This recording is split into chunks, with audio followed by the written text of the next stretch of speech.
시청자 여러분 안녕하십니까? 지난 6월 23일 윤석열 정부가 근로시간 유연화와 임금체계 개편을 담은 노동시장 개혁 추진 방향을 발표했습니다. 새 정부의 노동시장 정책이 시행 1년밖에 안 된 근로시간 52시간 상한제를 후퇴하게 만들고 저임금, 장시간 노동을 고착화할 것이라는 비판과 우려가 많습니다. 또한 최저임금위원회가 내년 최저임금을 올해보다 5% 오른 9,620원으로 결정했습니다. 치솟는 물가 속 최저임금 결정을 두고 경영계와 노동계 모두 불만을 보이는 상황입니다. 오늘 시사톡톡에서는 윤석열 정부의 노동정책의 방향성과 노동시장에 미치는 영향을 중점적으로 짚어보겠습니다. 먼저 오늘 나와주신 두 분 패널 소개하겠습니다.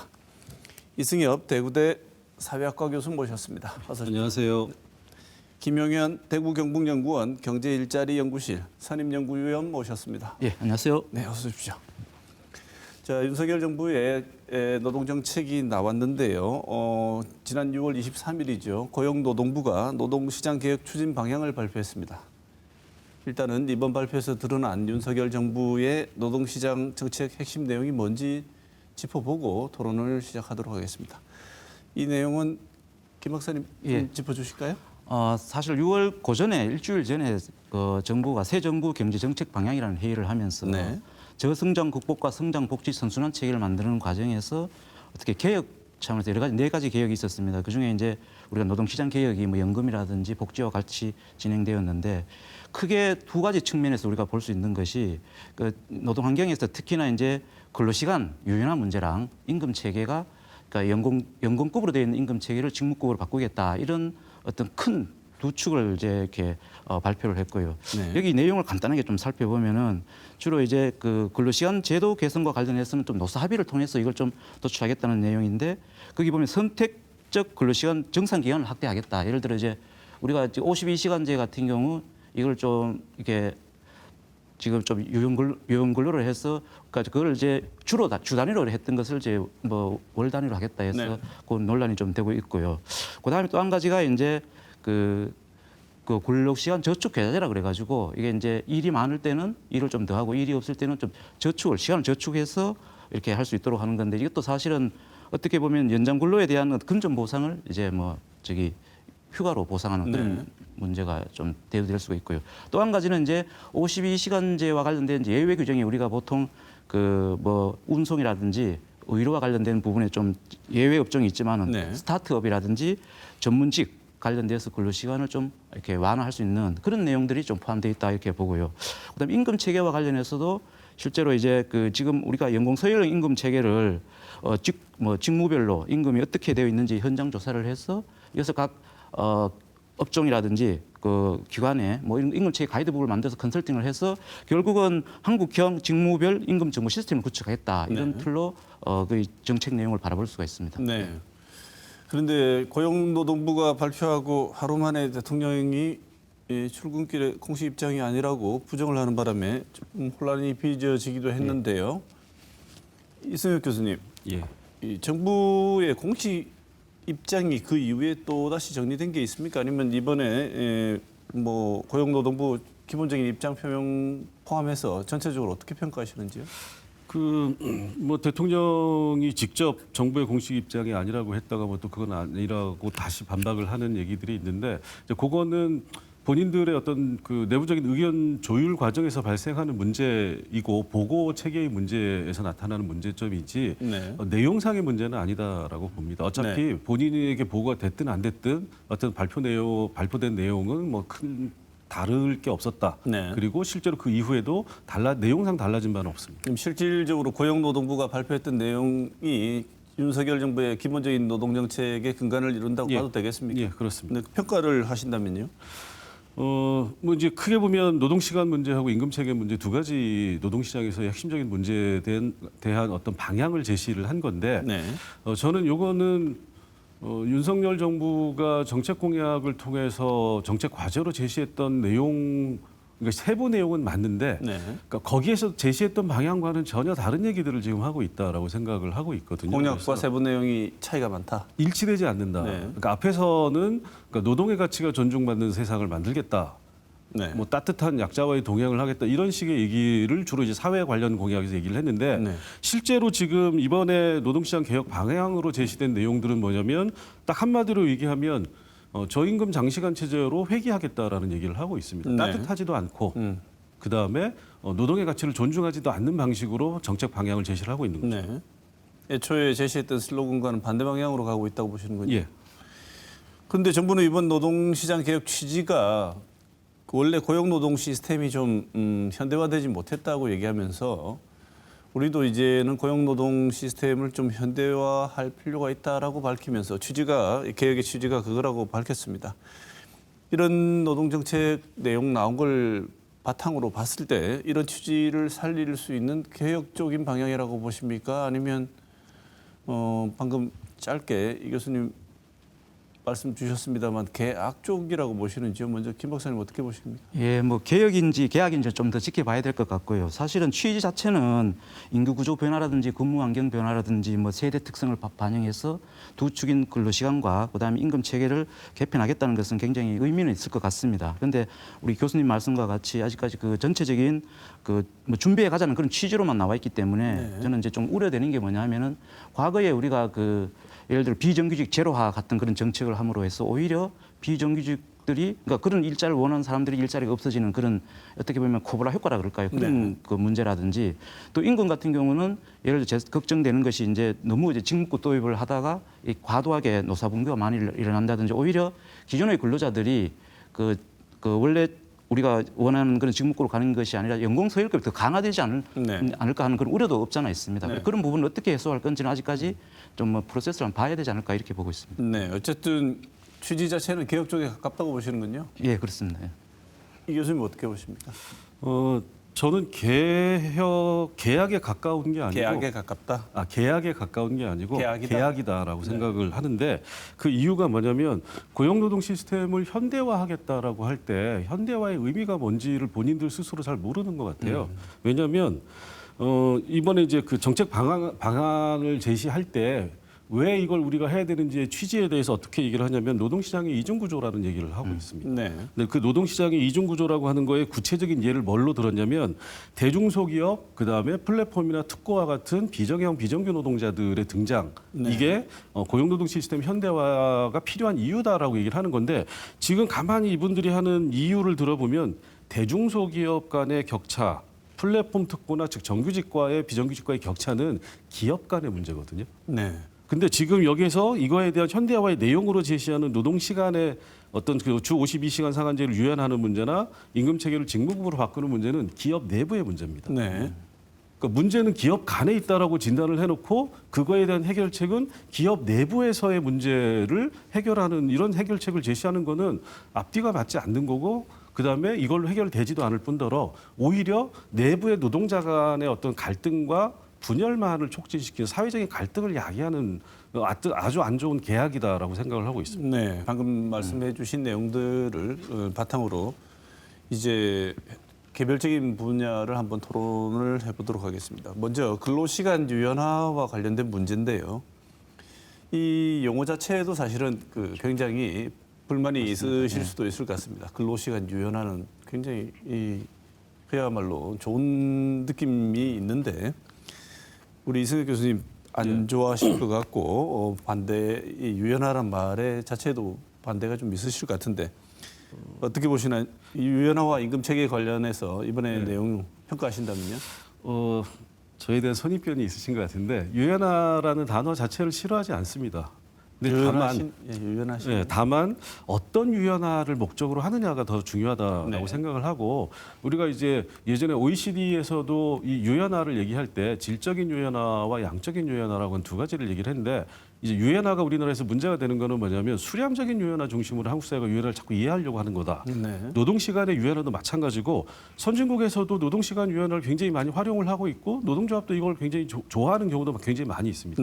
그 경우는 어떤 거냐? 노동시간 유연의 목적이 명확하게 일자리 나누기, 고용의 안정과 고용 유지라고 하는 목적, 그다음에 일생활 균형을 위한 시간 선택의 자율성을 확대하는 문제, 즉 시간 주권을 어떻게 노동자들에게 부여할 것이냐, 이런 관점에서 노동시간 유연화가 얘기가 되면 이건 당연히 긍정적이고 좋은 네. 거죠. 근데 지금 정부 노동부가 윤석열 정부가 내놓고 있는 노동시간 유연화의 목적은 거기에 있는 게 아니라 장시간 노동과 사용자를 위한 임금 비용을 줄이기 위한 목적이 있다. 네. 이렇기 때문에 이런 방식의 유연화는 오히려 노동자들에게 상당한 피해를 안길, 그리고 그 피해라고 하는 게 단순히 금전적인 문제가 아니라 과로사와 같은 산업안전 보건상 건강상의 문제, 생명권의 문제까지 문제가 발생할 가능성이 높다라고 보고 있습니다. 네. 지금 이승엽 교수님에 따르면 노동자의 방식에 맞춰서 유연화가 일어나면 참 좋은 일이고 임금 체계도 그쪽으로 맞추면 되는데 지금 일어나고 있는 유연화는 사용자에게만 편리한 유연화 방식으로 진행되고 있다는 말씀을 주셨습니다. 예. 우리 김 박사님 어떻게 예, 보세요? 저도 그 근로시간 유연화라고 하는 것은 사용자도 원하고 근로자 다 원하는 내용입니다. 그런데 이제 그 유연화를 보는 시각이 정부도 그렇고 사용자도 아까 말씀드렸다시피 52시간제를 어떻게 저 연장을 할 건지에 대한 거기에만 포커싱이 돼 있다는 것이고요. 네. 사실은 아까 우리 교수님도 언뜻 얘기했지만 일자리 나누기 문제라든지 요즘 우리가 코로나 이후에 또 경험해 본 게 있지 않습니까? 시차 출퇴근 문제라든지 그다음에 예를 들어 재택근무도 어떻게 보면 광범위하게 근로자한테 또 유익하게 될 수 있는 그런 어떤 유연화라고 볼 수가 있는데 이런 부분에 대해서를 관련해서는 언급되지 않고 유연화라는 컨셉을 너무 이제 52시간제의 좀 탄력 근로제 그것만 맞춰서 좀 내용이 나와서 그렇지 않나 이렇게 생각하고 있습니다. 네. 예. 이 교수님. 예. 지금 말씀하신 것처럼 만약에 이 방향으로 유연화가 일어난다고 하면 차라리 이 현재 상태가 오히려 낫지 안 하는 이런 방향 것보다 훨씬 더 못하다. 나쁜 거죠. 네. 못한 게 아니라 나쁜 나쁜 겁니다. 예. 그러면 근로시간 유연화란 말 자체는 결국은 슬로건을 아름답게 해서 포장하기 위한 용어지 실질적으로는 노동자의 입장에서 봤을 때는 전혀 장점으로 작용하지 않는다. 어느 한쪽에만 좋은 정책은 있을 수 없는 거고 물론 그런 게 가능하다면 좋겠지만 그러면 최소한 근로시간 유연을 통해서 노동자들도 무언가 얻을 수 있는 게 있어야 되는 거잖아요. 근데 지금 예전에는 이런 거였죠. 장시간 노동을 하면 임금은 소득은 좀 올라간다. 근데 지금 이제 아까도 말씀하셨지만 그러니까 노동 시간을 연장하는데 근로시간 저축계좌제라고 하는 거를 도입하면 일하는 시간은 굉장히 많아지는데 임금 소득은 올라가지 않는다. 이렇게 되니까 노동자 입장에서는 아무것도 좋을 게 없는 겁니다. 네. 근데 사용자는 무조건 좋은 거죠. 일도 오래 시키고 임금도 덜 주고. 52시간제를 정착시키는데도 굉장히 힘들고 여기서 발생되는 여러 가지 문제점을 전혀 해결하지 못하고 있는 상황에서 또다시 유연화를 말하는 것은 이승엽 교수님 지적하신 것처럼 노동자 입장에서 볼 때는 굉장히 계약에 가까운데 어떻게 평가하시는지요, 김 교수님? 예, 그 박사님? 유연화 문제는 사실 뒤에 좀 그 근로시간 계좌제 관련해서 좀 나오겠지만은 52시간제뿐만 아니라 다른 그 근로자들이 원할 수 있는 그런 어떤 혜택까지 다 고려가 돼야 된다고 보고요. 사실 유연화 컨셉을 저는 그렇게 보고 있습니다. 그래서 아마 정책적으로 향후에 세부적으로 나올지는 모르겠지만 그 부분이 언급이 반드시 돼야 되지 않을까 이렇게 보고 있습니다. 네, 그러면 이렇게 진행된다면 우리 노동 현장에 어떤 문제가 발생할 것이기 때문에 이렇게 이쪽은 계약이라고 말씀을 하시는지 구체적인 내용을 좀 말씀을 해주십시오. 지금 현재 이제 우리나라 노동 시간이 OECD 평균이 2020년 기준으로 1,582시간인데 우리나라는 1,928시간이거든요. 근데 이거는 이전에 이명박 박근혜 보수 정권 시절에서도 그러니까 노동 시간에 관련해서는 노동 시간 단축이라고 하는 게 핵심적인 정책 과제였어요, 사실은. 그런데 윤석열 정부에 들어와서는 갑자기 여태까지 장시간 노동 체제의 해체라고 하는 거는 이념의 문제를 떠나서 노동자들의 삶의 질을 어떤 개선하기 위한 핵심적인 정책 과제로 동의하는 바였는데 이 부분이 이제 갑자기 뒤집어졌다라고 저는 생각을 하는 거고 네. 이렇게 되면 어떤 문제가 생기느냐? 앞에서 얘기했던 노동시장의 이중 구조가 더 확대될 가능성이 큽니다. 왜냐하면 장시간 노동 체제라고 하는 거를 결국은 지금 현재는 이제 노사 합의로 이 노동 시간을 늘려야 되는 문제가 있잖아요. 그러면 소위 말하는 대규모 조직 사업장 노조가 힘이 센 곳에서는 받아들이지 않을 가능성이 크죠. 그럼 노조가 없거나 노조가 힘이 약한 소규모 사업장에서는 근로 시간이 늘어날 가능성이 커지는 겁니다. 네. 자, 그러면 어떻게 될까요? 중소기업은 요즘 청년들은 안 가려고 할 겁니다. 지금도 중소기업의 인력난이 굉장히 심한데 중소기업의 청년들은 더 안 가려고 할 것이고 인력 구하기가 힘들어질 것이고 그다음에 거기에 남아있는 사람들은 예를 들어서 지금 산업안전보건에서 과로사를 판단하는 기준이 과로사로 그러니까 사망하기 12주 평균 근로시간 60시간이면 과로사에 해당될 가능성이 높다고 판단을 하고 있고 네. 사망하기 4주 한 달 평균 주당 64시간 이상을 일했으면 이것도 마찬가지로 과로사에 해당될 가능성이 크다고 판단을 하는데 지금 현재 주 52시간 상한제를 풀어가지고 예를 들어서 이 선택적 근로제 그 상한 산정 기간을 늘린다든가 이렇게 하게 되면 주당 64시간까지 현행법으로도 이제 가능하게 돼 있습니다. 그러면 64시간이면 이미 60시간, 그러니까 4주 단위 한 달 평균으로 64시간을 계속 일을 했을 때 과로사할 가능성이 높아지기 때문에 노동자들의 산업안전보건, 생명권과 건강권에 치명적인 문제를 발생시킬 가능성이 크게 되는 거죠. 네. 지금 현재 한 해 약 한 500명 정도가 과로사로 죽고 있거든요. 지금도 그런데 더 훨씬 더 심해질 것이다. 예. 지금 이 교수님 64시간 얘기하셨는데 맥시멈으로 최대한 할 경우에는 주 92시간까지도 예. 시간적으로는 예, 가능합니다. 탈법이 아닌 범위 내에서 노동이 가능하도록 그 만든다. 이제 계산상으로는 그게 가능한데 네. 저는 이건 가능하지 않다고 봅니다. 왜냐하면 그 전에 죽으니까요. 예, 그 전에 죽을 가능성이 높고 그 다음에 우리가 이제 그 5일 근무 기준으로 해가지고 하루에 13시간을 일하면 65시간입니다. 네. 그러면 6일 근무, 6일 기준으로 하루에 11시간 일하면 66시간이거든요. 그럼 92시간을 일한다라고 하는 거는 거의 쉬지 않고 일만 해야 된다는 건데 이거 할 수 네. 있는 사람이 거의 없습니다. 쉬지 않고 일만 하고 일이 끝나면 푹 쉬면 된다고 생각하시는 분도 푹 쉴 시간이 있습니다. 없는 거죠. 그렇게 하면 된다고 생각하시는 분도 있었던 것 같습니다. 제 기억에는. 네, 그래서 예, 저도 그거는 정말 좀 극단적인 아마 그래서 산술적으로는 그 계산이 가능하겠지만은 네. 그런 케이스는 발생하지 않을 거로 보고 있고요.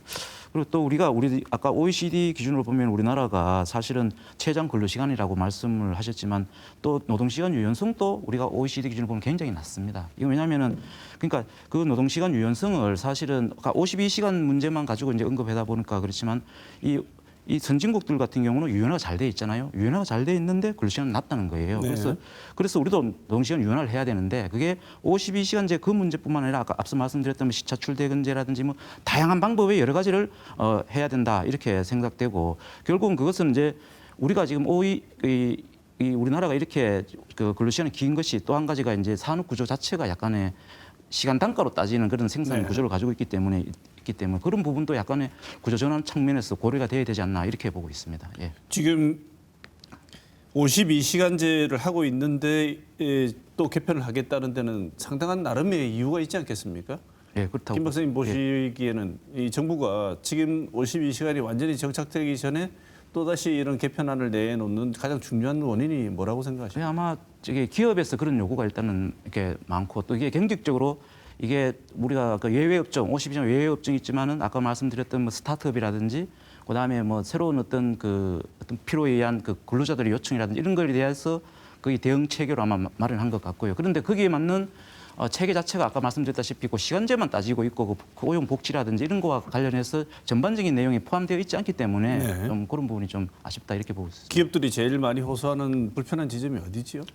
기업들이 이제 보통 자기들이 그 시간 근로를 하니까 그 생산을 많이 해야 된다든지 예를 들어 그 생산이 많이 증가하는 그런 어떤 시점이 있지 않습니까? 그때 어떤 근로자를 투입해서 하고 싶은데 그런 부분을 이 시간 근로 때문에 이게 52시간 때 못 하기 때문에 그래서 네. 아까 교수님 말씀과 같이 그때는 이제 뭐 대체 근로를 한다든지 일자리 나누기를 한다든지 이런 형태의 어떤 유형이 만들어지면 좋을 텐데 그런 부분은 언급이 안 돼 있다는 거죠. 네. 그래서 이제 그런 부분은 이제 탄력 근로제로 하자 이런 얘기가 뭐 한 달로 하자 이런 얘기가 있고요. 그 취지도 저는 나쁘다고 보지는 않습니다. 그 취지 자체는. 그런데 그게 어떻게 운영하느냐의 문제가 지금 굉장히 중요하지 않나 이렇게 보고 있습니다. 네. 예. 지금 52시간 체제 상한제 하에서도 이 교수님 예. 실제로 야간에 야근을 다 하고 있는데 52시간 근무제 상한선 때문에 이런 일대로 하고 공짜 노동을 지금 하고 있다고 호소하는 현장 목소리도 있다는데 그런 쪽의 방향이 더 확대될 거라고 보십니까? 지금 이번에 이제 노동부에서 발표한 정책 방안은 예전에 하지 않았던 얘기를 하나를 추가를 했어요. 사실은 이제 그게 뭐냐면 그 예전에는 주 52시간 상한제에 대한 그 유연화를 선택적 근로제라고 하는 방식으로 이제 추진을 했다면 이번에 이제 새롭게 들고 나온 내용이 뭐냐면 근로시간 유연화를 하는데 주 50시간 상한제를 어떤 식으로 하느냐, 선택적 시간 근로제와 더불어서 연장 근로 시간의 산정 기간, 산정 주기를 주 단위가 아니라 월 단위로 낮추자. 그래서 이제 92시간 얘기가 나온 거거든요. 네. 근데 요게 사실은 어떤 거냐면 이게 저는 더 문제라고 생각하는 게 그러니까 주 단위로 계산하던 그러니까 주 단위로 12시간까지 연장할 수 있는 거를 월 단위로 48시간을 마음대로 쓰도록 하자라고 하는 취지인 건데 사실 이 뒤에 숨어 있는 게 또 하나가 있습니다. 그게 뭐냐면 주 단위 그러니까 선택적 근로제를 통해서 이 주 52시간 상한제를 우회하기 위해서는 뭐가 필요하냐면 근로자 대표의 동의가 필요합니다. 자, 그런데 연장 근로 시간을 주로 하던 거를 월로 바꾸는 문제는 근로자 대표의 동의가 필요한 게 아니라 개인의 동의만 있으면 됩니다. 네.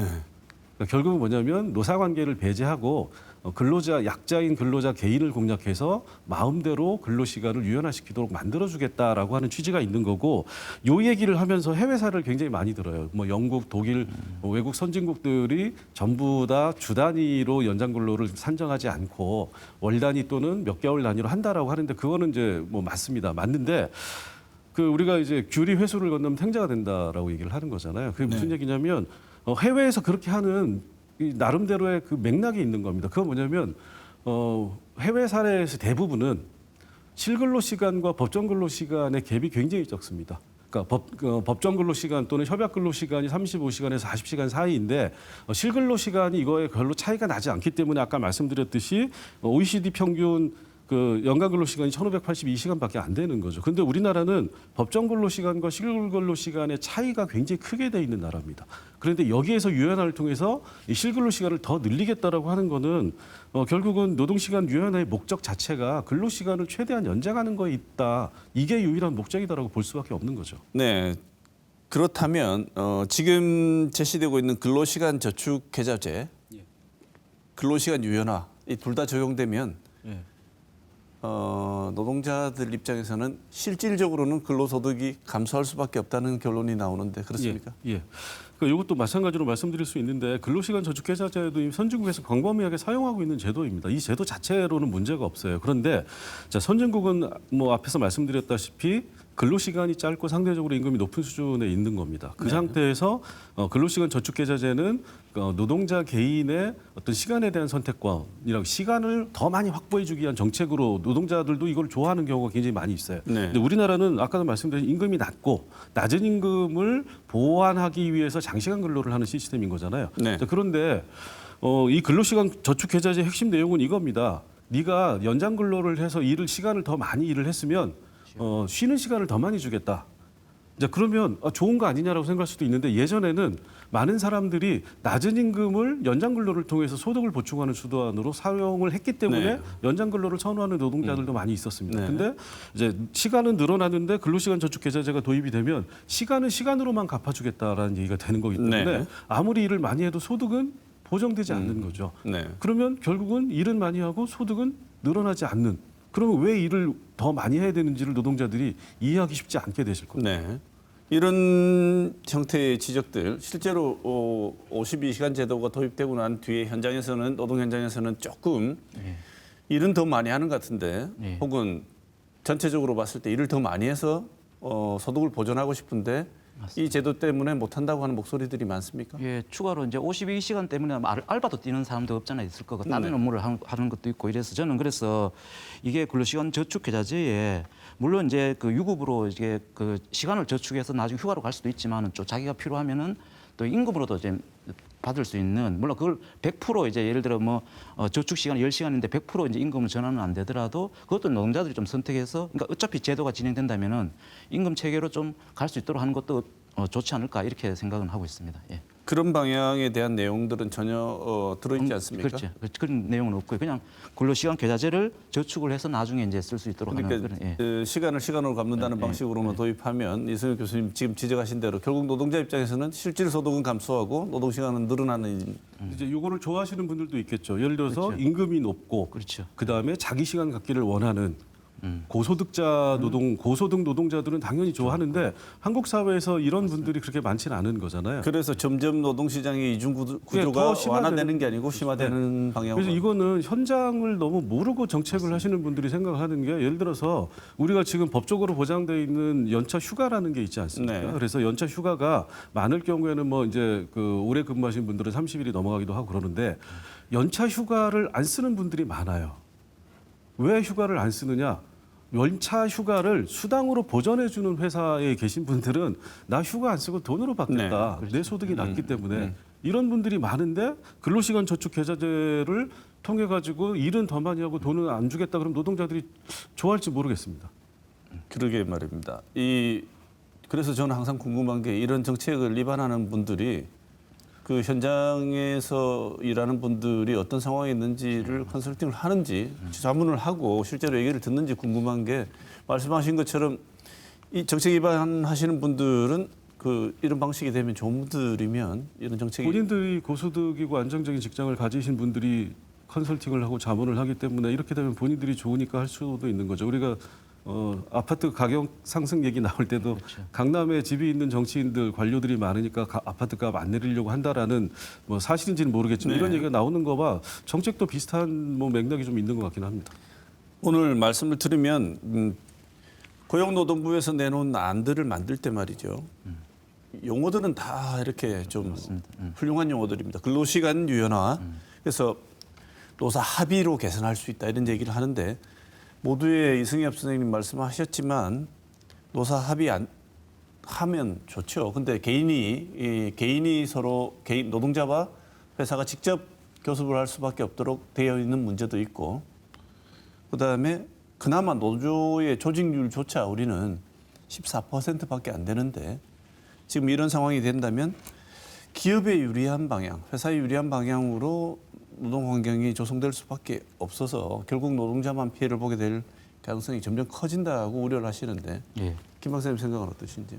노동자만 피해를 본다는 게 사실은 저도 참 이게 판단하기 어려운 부분이 있습니다만은 요즘 보면 사회가 점차 유연화되고 느슨화되고 있고요. 또 사실 노조가 없더라도 어떤 그 기업에 보면 좀 노사협의회라고 있습니다. 제도가 있는데 이제 이것도 사실은 뭐 잘 활용은 안 되는 부분도 있는데 그래서 이 사용자와 근로자 모두가 이제 근로시간 유연화에 대해서 이제 혜택을 봐야 되는데 그런 부분이 좀 약한 부분도 있고 결국은 이제 근로자 입장에서는 만약에 또 요즘 시대를 보면은 이제 사용자가 과연 뭐 그 자기의 어떤 그 기업의 이득을 위해서 근로자들에게 강요해서 갑질같이 해서 이렇게 그렇게 한다 그러면은 사실은 또 우리가 노동관계법에도 이렇게 여러 가지 규정이 있고 또 어떻게 보면은 단체 행동을 통해서 노조를 바로 만들 수가 있거든요. 그러니까 이게 그런 사태가 왔을 때 과연 기업이 그런 우려를 할 수 있을지 모르겠는데 노조를 만들어서 준법 투쟁을 한다든지 하게 되면 오히려 기업이 더 어려움에 직면할 수 있기 때문에 저는 노동자만 이게 피해를 모르겠어요. 제가 노동자만 피해를 볼 수 있다고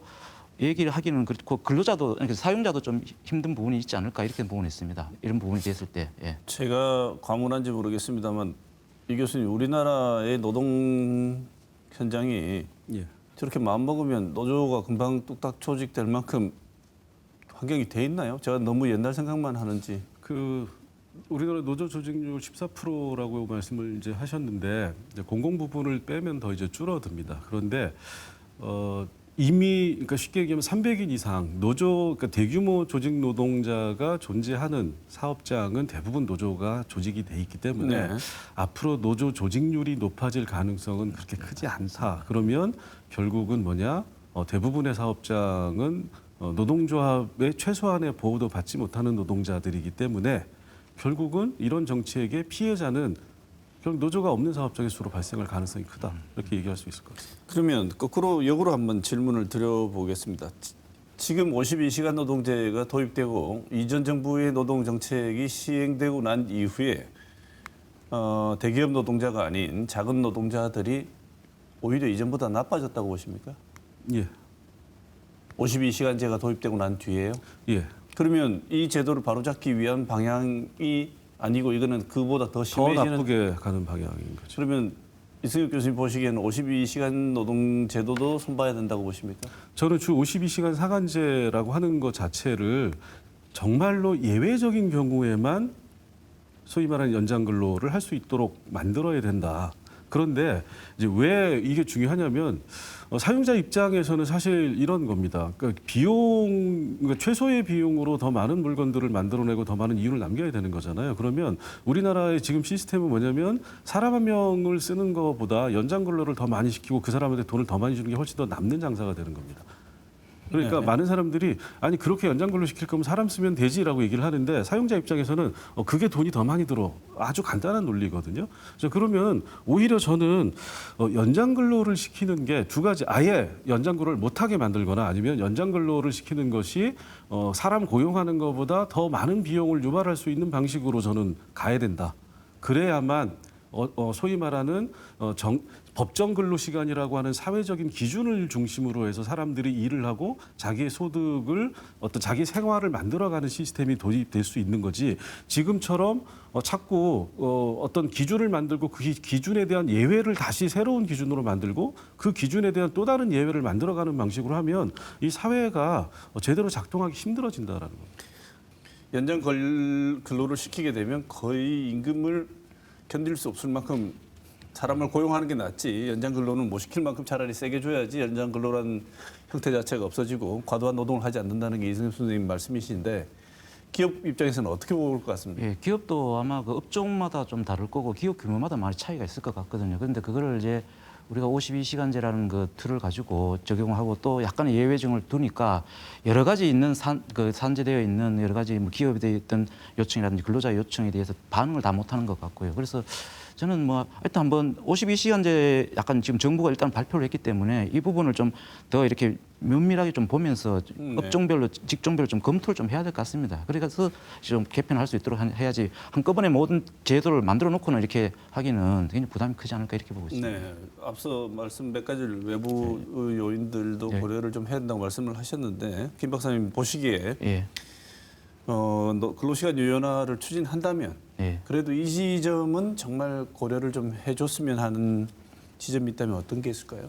결국은 이제 그 부분은 이제 정부가 어떻게 할 수 있는 부분은 그러니까 물론 이제 나중에 법적인 어떤 이렇게 노동법을 위반했다든지 사용자가 그랬으면 이제 정부가 개입을 해야 되겠지만 결국은 여기서 말은 또 잘 해놨습니다. 정부가 그러니까 노사 합의를 하라고 해놨기 때문에 사실 그게 굉장히 중요하다고 보거든요. 둘이 합의를 해서 문제 없이 된다면은 이제 정부가 그것을 인센티브를 줘서 진행할 수 있도록 하는 건데 그 관계가 우리 교수님 말씀같이 저소득 근로자들 또 소규모 기업들이 과연 그런 혜택을 볼 수가 있느냐 이런 부분이라서 저도 뭐 그런 부분에 대해서는 하여튼 좀 더 이렇게 좀 살펴보고 또 모니터링하고 해서 정책을 대안을 만들어내야 되지 않을까 이렇게 보고 있습니다. 네. 예. 자, 이 교수님은 그러면 역시 마찬가지로 노동시장 근로시간 유연화를 한다면 이 지점만은 그래도 꼭 유의를 해야 된다고 생각되는 지점이 있다면 어떤 게 있을까요? 그 근로시간 유연화라고 하는 게 이제 아까 말씀드렸듯이 다양한 측면에서 이루어질 수가 있는 거고 또 뭐 노동자의 측면에서 뭐 선호하는 또는 본인들에게 유리한 방식의 노동시간 유연화가 있고 사용자가 또 선호하는 유리한 방식의 노동시간 유연화가 있는데 네. 이거는 사실 민간의 영역이고 우리 김용현 박사님 말씀하신 대로 정부가 모든 걸 할 수 있는 영역은 아닙니다. 그러면 정부가 법제도적으로 규제를 통해서 할 수 있는 거는 어떤 최소 기준을 만드는 것 요거거든요. 근데 그 이상을 넘어가 가지고 어떤 민간 영역에 대해서 이렇게 해라 저렇게 해라 하는 것 자체가 월권이 되는 거잖아요. 네. 자, 그러면 민간 영역에서의 주체가 사실은 어떤 개별적인 기업 단위로만 이 문제를 여태까지 해결을 해왔던 거거든요. 네. 법적 기준 한도 내에서. 네. 자, 그러다 보니까 어떤 문제가 생기느냐. 노동시장의 이중구조라고 하는 문제가 생긴 겁니다.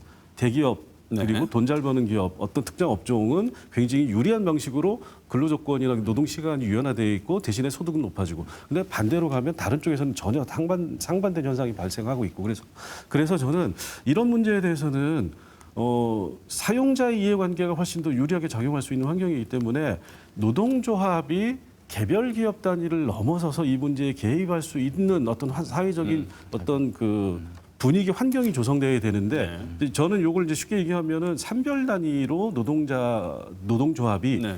대기업의 이해관계라기보다는 중소기업의 이해관계를 그 당사자인 노동조합이 사용자들하고 교섭을 하거나 협의를 해서 결정하는 그러니까 유연화를 어떻게 할 거냐.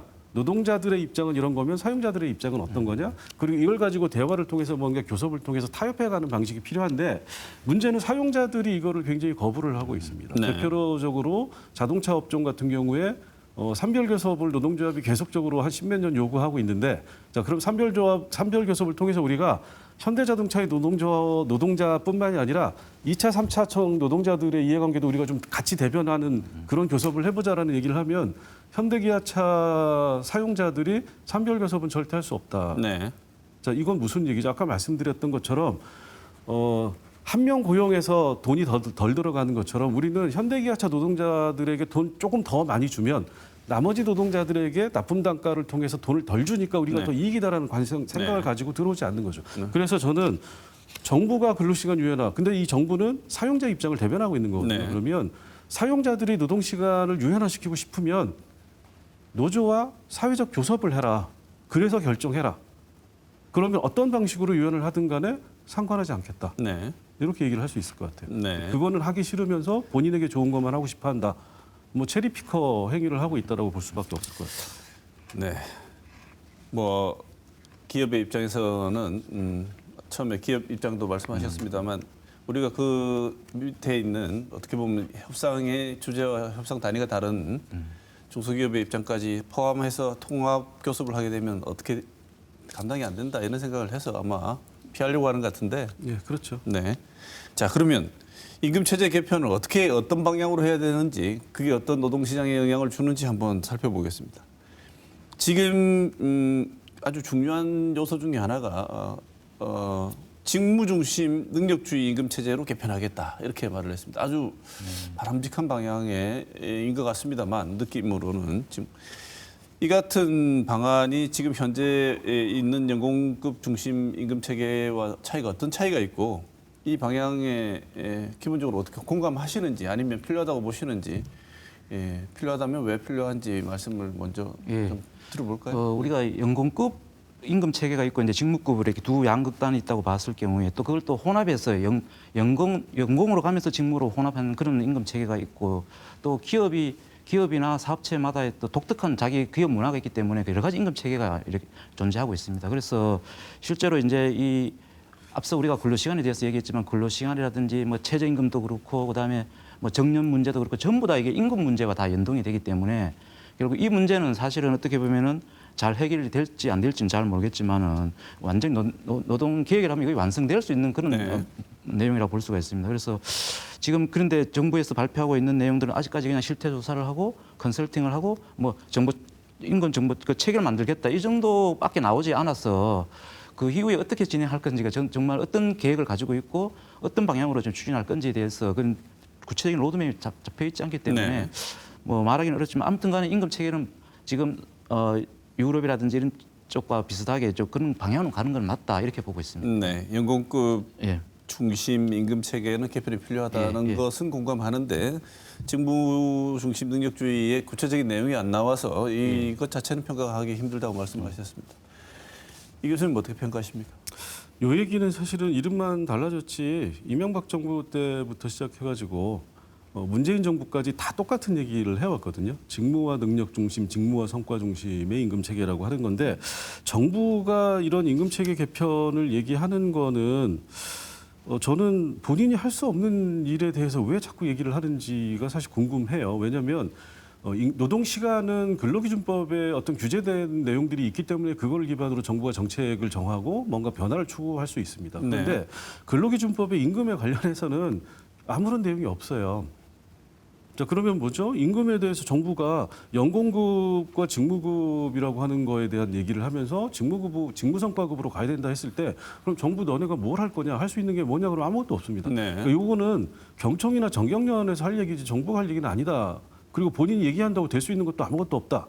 그런데 왜 이 얘기를 하느냐라고 하는 거고 그다음에 두 번째로는 이 연공급과 직무 성과급이라고 하는 임금 결정 체계에 관한 얘기를 자꾸 이 노동 시간의 이중 구조와 이거를 해결하는 방안으로 제시를 했는데 아까 말씀드렸듯이 지금 현재 임금은 기업 단위로 결정이 되고 있는 거죠. 네. 그럼 기업 단위에서 연공급을 하는데 기업 단위에서 직무급으로 직무 성과급으로 바꾸면 기업 간의 구조적인 문제가 어떻게 해결되는지 전 제 머리로 이해가 안 됩니다. 네. 즉 연공급을 직무급으로 기업 단위에서 바꾼다라고 하는 거는 예전에 100이라고 하는 임금을 기업 내 100명의 노동자에게 나누어 주던 방식을 직무급이라고 하는 방식으로 기업 내에서 다시 다른 방식으로 분배한다는 얘기인데 그러면 대기업에서 여전히 돈을 많이 받는 노동자들은 많이 받을 것이고 네. 적은 받는 노동자들은 적게 받을 것이고 대기업 내에서 일부 덜 받는 사람, 더 받는 사람이 나오겠죠. 이중구조의 문제의 해결은 아무런 도움이 되지 네. 않는 겁니다. 본인이 할 수도 없는 거고 문제 해결에 도움도 안 되는 얘기를 자꾸 꺼내는 이유가 뭐냐. 결국 이거는 뭐냐면 정경련과 경총이 자꾸 얘기를 해주니까 이거를 사용자의 입장을 대변해주는 역할만 하고 있는 거죠. 네. 그래서 본인의 입장에서는 아무런 실익도 없고 의미도 없는 이 얘기를 지금 모든 정부가 계속하고 있다라는 겁니다. 네. 실질적으로 보자면 연공급이냐 정부급이냐 이것은 경영상의 문제지 노동정책과는 아무 관계가 없는 얘기다. 별로 저는 의미 없다 봅니다. 그리고 이것은 이중구조 해결하는데 전혀 도움이 되지 않는다. 네. 왜냐하면 어떻게 월급을 줄 것인지 임금 체계를 어떻게 할 것인지는 결국 한 기업 내부의 일인데 이 교수님 말씀에 따르면 노동시장의 이중구조는 기업 간의 문제고 산업 간의 문제인데 지금 그건 제 얘기이기도 하지만 윤석열 정부의 정책 공약이나 그 다음에 이번에 이 노동시장 개혁 정책 그 방향 그 보고서 언론 브리핑에도 앞부분에 그 얘기가 나와요. 모든 문제의 원인이 거기에 있다. 그래서 이걸 해결하기 위해서 우리가 이 모든 걸 한다. 이런 식으로 얘기를 그 노동부 정부가 자신들의 입으로 하고 있는 얘기입니다. 네, 그럼 구조적인 문제 해결 안 된다. 이렇게 해가지고는. 네, 저는 해결 안 된다고 봅니다. 근데 김 박사님 어떻게 보십니까? 이거는 진짜 이게 정부가 뭐 해결할 수 있는 것은 아니고 일단 사회 분위기 자체도 그렇고 사회가 일단은 연공급에서 이제 직무급으로 갈 수 있도록 하는 그 방향이 필요한 것이 뭐 사회구조 고령화되고 청년과 노인 간의 일자리 경쟁이 일어나고 이렇기 때문에 그냥 큰 거시적으로 보면은 직무 중심으로 만약에 사람을 뽑는다 그러면은 예를 들어 뭐 그 업무와 관련해서 그러니까 우리가 좀 피상적이지만은 업무와 관련해서 일을 하는 사람을 뽑게 되면은 굳이 정규직 비정규직 얘기가 안 나올 수도 있고 네. 또 대기업 뭐 중소기업 임금 격차 문제가 안 나올 수 있다는 이런 아주 추상적인 개념 차원에서 이제 이런 얘기가 나올 수가 있는데 실제적으로 이 시장에서 이루어지는 그 임금 체계라고 하는 것이 그 기업 단위로 이루어지고 있고 기업의 특수성이 반영되기 때문에 이런 부분은 저도 그래서 아마 정부가 지금 보면은 한국형 직무별 임금 정보 시스템 구축 여기까지 딱 나와 있거든요. 네. 그러니까 이렇게 해서 그냥 가이드라인을 준다는 것인지 뭐 어떻게 뭘 하겠다는 건지 거기에 대해서는 내용이 없고 사실 그 교수님 말씀 같이 했던 이게 뭐 할 수 있는 부분은 좀 약하다. 다만 이제 사회 분위기를 이제 이런 방향으로 띄워가야 된다. 이렇게 저는 보고 있습니다. 네. 저는 연공급이냐 직무급이냐라고 하는 임금 결정 체계 자체가 문제는 아닌데 네. 만약에 정부가 얘기하듯이 노동시장의 이중 구조가 문제이고 이거를 해결하기 위해서 우리는 직무성과급이라고 하는 게 꼭 필요하다. 자 그러면 제가 동의할 수 있는 지점이 하나가 있어요. 만약에 노동시장의 이중 구조는 결국 기업 간 문제고 정규직, 네. 비정규직, 대기업, 중소기업의 문제이기 때문에 자 그럼 직무성과급을 도입하면 우리가 어떻게든 도입하겠다. 자 그렇게 되면 결과적으로 정규직과 비정규직이 동일한 임금을 받는다. 현대자동차 원청과 현대자동차 1차, 2차, 3청의 노동자가 비슷한 일을 하면 똑같은 임금을 주는 방식으로 임금제를 개편하겠다. 그럼 저는 발벗고 나서서 찬성하고 지지하고 지원할 생각이 있습니다. 동일 그런 노동 얘기는 그냥 한 많이 마디도 없는 거예요. 얘기했던 동일 노동 동일 임금이 적용된다면 근데 그 동일 노동 동일 임금이 네. 기업 내에서 하나의 기업 내에서만 적용되는 건 의미가 없다라는 겁니다. 네. 노동시장의 이중 구조를 해결할 수 없기 때문에 없다. 전체 산업 단위로 적용이 네. 되면 의미가 있을 수 있다라는 겁니다. 그렇지만 그것에는 현재 경청이나 정경련 쪽에서는 반대를 하고 예. 있기 때문에 상대적으로 노동자의 입장보다는 경청의 입장이 많이 실린 듯한 느낌을 주는 것이 이번 정책이다. 실리고 있는 거죠. 네, 예.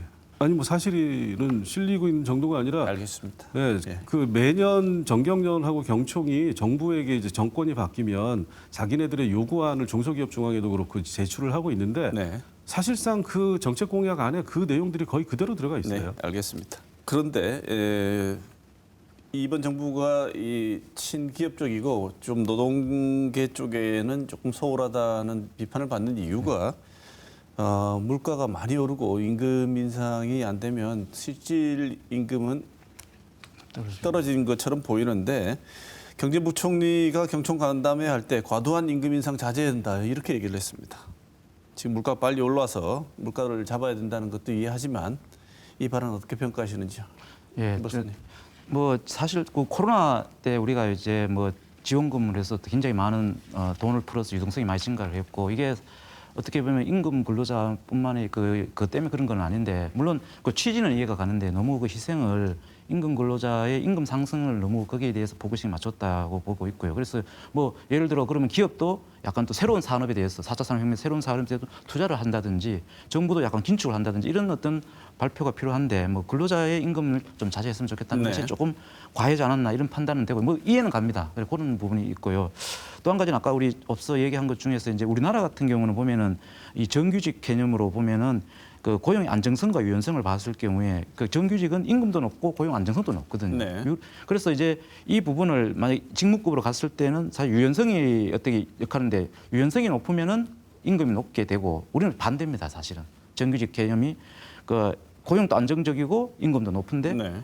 유럽이라든지 이런 데 전문가 같은 경우는 유연성이 높으면 임금이 높고 그렇게 되거든요. 그래서 그런 부분도 우리가 좀 이 정책적으로 감안을 해야 되지 않나 이렇게 보고 있습니다. 예. 네. 이 교수님 임금 인상 자제된다는 평가 어떻게 하십니까? 저는 굉장히 부적절할 뿐만이 아니라 경제부총리라고 하는 게 물론 우리가 누구나 지금 현 정부가 재계와 경영계 입장을 대변하고 있다라고 생각을 하고는 있지만 그래도 어쨌든 형식적으로 경제부총리라고 하는 거는 경제 주체 간 이해관계를 조정함으로써 전체 전 국가적인 어떤 경제를 고려해야 되는 입장에 있는 분인 거잖아요. 그러면 대놓고 경영계를 어떤 입장을 대변하는 식의 발언을 해서는 안 된다. 왜냐하면 더구나 이게 그냥 단순한 문제가 아니라 인플레이션 지금 며칠 전에 발표된 게 6% 정도 넘게 인플레이션 나온 걸로 돼 있는데 자 그러면 이 최저임금이라고 하는 걸 포함해가지고 임금 인상이 6% 미만으로 되면 실질 임금이 하락한다는 얘기인 거잖아요. 네. 그러니까 국민들의 어떤 삶의 질이 떨어지는 상황에서 자 기업들이 그러면 돈을 못 버는 기업들도 있지만 돈을 잘 버는 기업들이 있습니다. 삼성전자 얼마 전에도 굉장히 높은 수익을 거둔 걸로 실적 발표를 했어요. 자 그러면 잘 버는 기업들은 왜 돈을 더 주면 안 되느냐라는 겁니다. 네. 자 과도한 임금 인상이라고 하는 과도한의 기준이 뭐냐라는 겁니다. 본인은 월급을 많이 받아가지고 뭐 임금을 굳이 안 올려도 먹고 살만한지를 모르겠지만 굉장히 많은 저소득 가구 같은 경우에는 10,000원, 20,000원에 굉장히 중요한 삶의 질의 수준이 달려 있는 네. 거거든요. 자, 그러면 그런 식으로 경솔하게 어떤 한쪽을 편드는 발언을 해서는 안 된다고 생각합니다. 네. 뭐 어쨌든 양쪽에서 다 좋은 평가는 받기 힘들었던 발언이 아닌가 싶습니다. 최저임금위원회가 최저임금 결정했는데 이번에는 두 경영계와 노동계 그 제시된 임금 기준 최저임금 기준 차가 너무 커가지고 이번에도 그렇습니다. 이번에도 그렇죠. 예. 예, 한 번도 뭐 그렇지 않은 적은 없었는데 오히려 너무 이런 상황이 되다 보니까 예상 외로 격렬하지 않고 그냥 개입을 통해서 바로 결정을 해버린 것 같은 느낌이 있습니다. 경영계는 당연히 많이 올랐다 그럴 거고 노동계는 택도 없다고 그럴 거고 둘 다 턱없는 이 격차에 둘 다 만족을 못하는 건 늘 그래 왔습니다만 이번에는 더 그런 것 같습니다. 그런데 최저임금이 어떤 분들에게는 본인이 받을 수 있는 최고임금인 이런 상황, 저임금 노동자들이 비율이 꽤나 많이 되는 이런 상황에서 여러 가지 경제 외부적인 요건을 고려한다고는 하지만 이런 금액이 결정된 상황에 대해서 어떻게 평가를 하시는지요, 김 박사님? 예. 원래보다 이제 5% 상승한 9,620원이 결정이 되었는데 실제 이제 작년 지금 물가 상승률이라든지 원래 이 그 임금 인상률 자체 협상할 때 보통 이제 노사관계 쪽에서 보면 노 쪽에서도 이제 그 물가 상승률이라든지 경제 성장률이라든지 여러 가지 변수를 따지고 또 사용자도 이렇게 해서 그 안을 가져와서 이제 협의해서 그 원만하게 이렇게 해결할 수 있도록 해야 되는데 요즘 뭐 최근에 이맘때면 되면 항상 이게 굉장히 아쉽습니다. 이게 노사 간의 약간의 경쟁 관계라 그럴까 갈등 관계를 통해서 이래 임금을 저는 그렇습니다. 5% 오르든지 10% 오르든지 간에 이게 그런 후유증이 없어야 되는데 이걸로 해가지고 또 갈등 관계가 일어나지 않을까 하는 걱정은 좀 되고요. 그리고 또 전반적으로 사실은 원래 해서 미국 연준에서 이제 자이언트 스텝이라 그래서 기준금리를 0.75% 올렸거든요. 그리고 이게 한 20년 만에 27년 만에 이제 처음으로 이렇게 많이 올렸는데 굉장히 사실 경제가 안 좋은 것 같아요. 그런데 이거를 이제 근로자들한테 이제 이 책임을 전가할 수 있도록 하는 이 임금 체계 자체가 조금 아쉬운 면이 있다. 사실 경영자 쪽에서도 좀 양보를 더 했었으면 좋았을 텐데 하는 그런 아쉬움이 있습니다. 예. 말씀하셨습니다만 물가 인상률이 6%인데. 예. 5% 인상을 하면은 최저임금 받는 분들한테는 무조건 임금 삭감 효과가 드러나고 있는데 이 교수님 어떻게 평가하시는지? 저는 사실은 최저임금 몇 퍼센트 올해는 어쨌든 이제 최저임금위원회에서 그러니까 5%라고 하는 거는 이제 내년도 최저임금인 거잖아요. 네. 그러면 뭐 5%로 정했으니까 인플레이션을 5% 미만으로 내년에 잡으면 실질임금 하락이 발생하지 않는 거니까 그건 이제 그 정부 부처의 역할이 중요하겠죠. 네. 그런데 그런 문제가 아니라 일단 이제 조금 전에 김 박사님 말씀하신 것처럼 최저임금의 결정 구조를 좀 근본적으로 바꿀 필요가 있다. 매년 노사는 싸우고 공익이 결정하는데 그 공익은 정부가 사실상 지명하다시피 한 분들이 정부의 의지에 따라서 모든 것을 하는 그러니까 이런 방식의 문제가 있기 때문에 네. 어느 누구도 그거에 대해서 만족하지 못하는 문제가 있어서 이제 결정 구조와 결정 방식에 대한 논의를 좀 제대로 할 필요가 있다라는 생각이 들고요. 그 다음에 두 번째 문제는 최저임금이 왜 이렇게 우리나라에서 자꾸 문제가 되느냐라는 겁니다. 그건 무슨 얘기냐면 우리나라는 지금 최저임금 미만율이 지금 15.6%로 이제 이기가 되고 있어요. 네. 근데 요거는 사실은 근데 경총에서 주로 주장을 합니다. 자, 경총에서는 그러니까 이 최저임금 미만율을 조사하는 데이터가 두 개가 있는데 하나는 경활 그 부가조사 데이터가 있고 또 하나는 노동부에서 작성하는 고용형태별 근로실태 조사라고 하는 게 있는데 이 두 개의 미만율 조사치가 너무 다릅니다. 예를 들어서 지난번에 내놓은 보고서에 따르면 경활부가 이 자료를 이용한 경총이 이제 제시하는 자료는 15.6%입니다. 미만율이. 네. 그러니까 최저임금을 못 받는 사람들이 그렇죠. 네. 15.6% 된다는 건데 노동부 자료로 계산을 하면 4.4%밖에 안 됩니다. 네. 그래서 이제 경총은 이걸 가지고 어떻게 얘기를 하냐면 이렇게 많이 못 주는 거는 최저임금이 너무 높다라는 얘기를 하는 네. 거거든요. 근데 다르게 생각하면 왜 많은 사람들이 최저임금 올리는 거를 가지고 문제를 삼느냐라고 하는 거는 임금이 너무 낮다라는 거거든요. 네. 그러면 왜 임금이 낮느냐? 임금을 최저임금에 맞춰서 주기 때문이기 때문에. 그러면 왜 많은 우리나라는 사용자들이 임금을 최저임금에 맞춰서 주는 거냐? 이제 이렇게 얘기하면 미만율의 문제가 아니라 우리나라는 그러니까 OECD 같은 경우에는 최저임금 미만율이 3%밖에 안 됩니다. 3% 미만이고 네. 어떤 나라는 0.3%, 0.5% 이렇게 됩니다.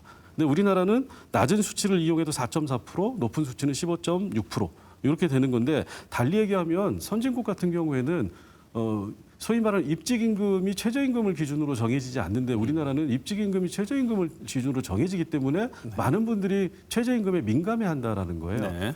이게 문제면 뭐냐면 결국은 이 부분에 대한 노동시장의 정책은 입직임금의 기준을 최저임금이 아닌 걸로 정해야만 노동의 가치가 존중되는 이거 이제 윤석열 정부가 본인의 정책 공약집에서 한 얘기입니다. 네. 이제 그렇게 될 수 있는 건데 오히려 실질적인 정책은 이런 문제들을 외면하고 다른 방식으로 가고 있는 거고 오히려 임금을 이 상태에서 더 낮추는 방식으로 노동시장 유연화를 추구하고 있는 거죠. 네. 알겠습니다. 제가 한마디만 또 말씀드리면은 최저임금 이렇게 결정을 할 때 저는 노사 간에 좀 이렇게 투명하게 자료를 가지고 서로 교차 이렇게 검증하는 형태로 해서 했으면 좋겠다 생각되거든요. 왜냐하면은 사용자 입장에서 보는 데이터가 다르고 또 저기 근로자들이 노동자에서 쓰는 데이터가 달라서 왜 이렇게 해서 최저임금이 이렇게 결정이 됐는지를 서로 교차 검증해가지고 그걸 가지고 좀 객관적으로 그나마 객관적으로 해서 좀 의사결정을 해서 좀 합의가 될 수 있도록 이런 것이 굉장히 시스템적으로 좀 도입됐으면 좋겠다 이런 생각을 가지고 있습니다. 예.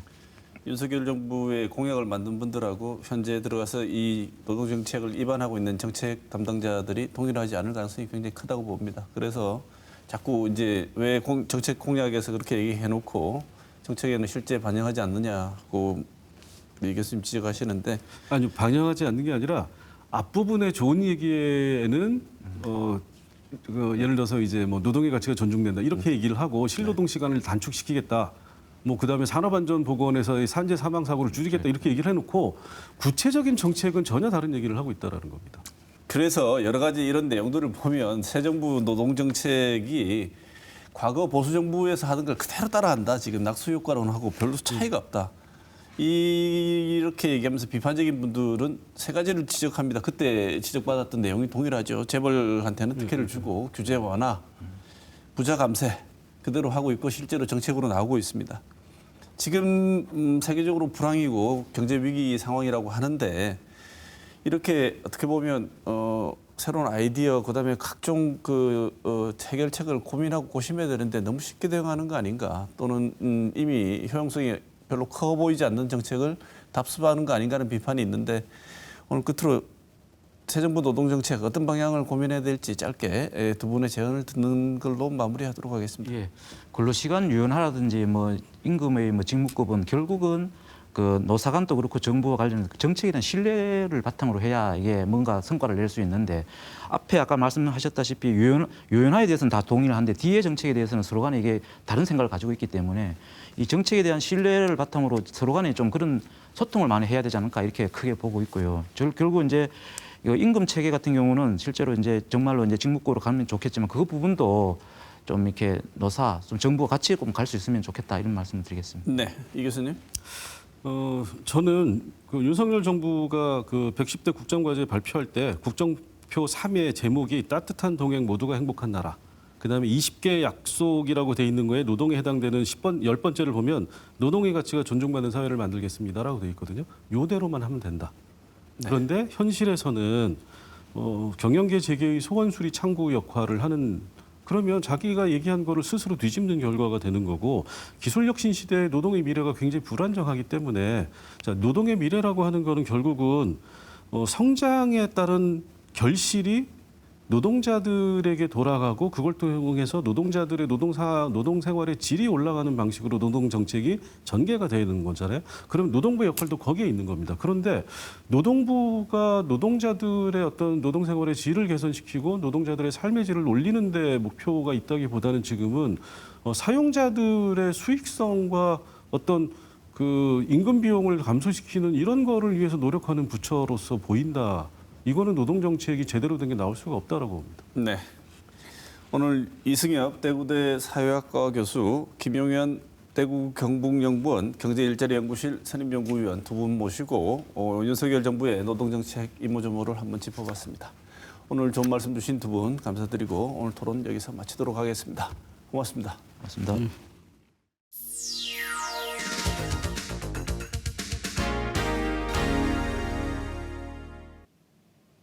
윤 대통령은 임명직 공무원의 가장 요구되는 요건은 업무 전문성이라고 말하며 언론과 야당의 공격을 받느라 고생했다는 위로의 말과 함께 박순애 사회부 총리 겸 교육부 장관을 임명했습니다.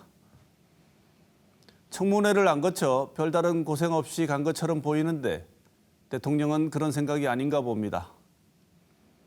이러저러한 비판이 많은 다른 공직자도 이만큼 훌륭한 사람을 본 적이 있느냐고 반문하며 임명하는 것을 보면 그럴 만도 합니다. 아무리 그렇다고 해도 음주운전, 논문 표절 의혹, 조교들에 대한 갑질 의혹 등 교육 관련 공직자에게 금기나 다름없는 도덕적 결함들을 뛰어넘을 전문성이 무엇인지 궁금합니다. 오차 범위를 벗어나 역전된 지지율에 대해서도 대통령은 일희일비하며 신경 쓰지 않고 국민만 보고 가겠다고 합니다. 도대체 지지율 조사에 응답한 사람은 어느 나라 국민이기에 이것에는 신경 쓰지 않고 국민만 보겠다는 것입니까? 잘못 들으면 지지자들 이외에는 국민으로 보이지 않는다는 말이 됩니다. 그리고 많은 국민은 훌륭한 사람들이 아니어서인지 대통령의 이런저런 일들과 소식에 일희일비합니다. 대통령이 바라보고 가겠다는 바로 그 국민이 말입니다. 이번 주 시사톡톡은 여기서 마치겠습니다.